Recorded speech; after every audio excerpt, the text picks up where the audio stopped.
Good evening, ladies and gentlemen. My name is Diane Bass, and I'm a Paralympic athlete, a pastor, and an educator. Tonight, I want to talk to you about the value of inclusion.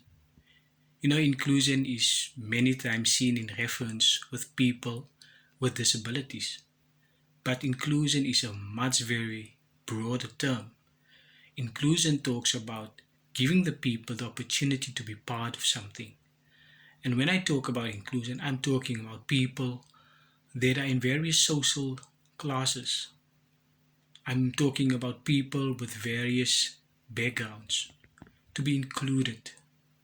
And the notion of inclusion is talked about and debated in the sphere of education, but inclusion is needed also in other areas in society.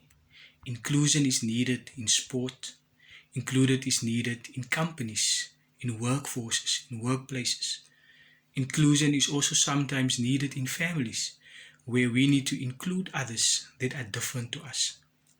It is shown throughout the history that many times when people are different from us, we tend to alienate them, we tend to exclude them.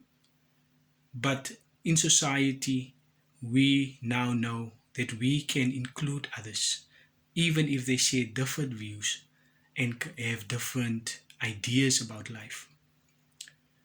When we look at the life of Jesus Christ, we see that he showed us how to include others. Many times, and there's many references in the Bible as well, where we see where the society has outcasted people, where society and religious pretenses have allowed people to exclude some people in society.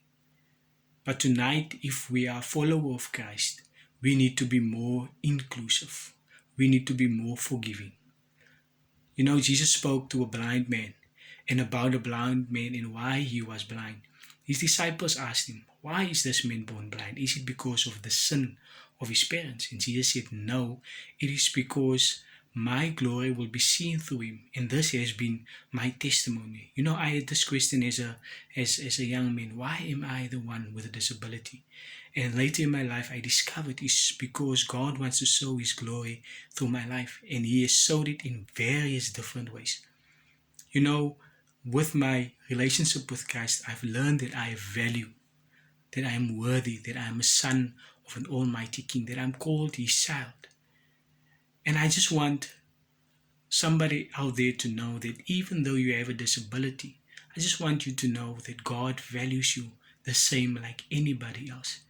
And in fact, when we one day go to heaven, there won't be any defect. We all will be perfect in him. Disability is something of the body. It is something sometimes of the soul. But we have a spirit in us, and our spirits are perfect and blameless. And that's why when we accept Jesus Christ in our life, then we are able to have a relationship with him. And when he washes us, we are perfect. And we are not disabled because of a sin of somebody else. But we are vessels through which God can show his glory. And I just want you to know that if you are a follower of Christ, we need to follow his example. We need to include people. And this is not only a message for the church, this is a message for the whole society. We need to include people in business. We need to include people in schools. We need to include people in church. And we need to include people in whatever sphere. And I just want you to know that inclusion is not only a nice term to have, but inclusion is a value that we so much need in society today. God bless you.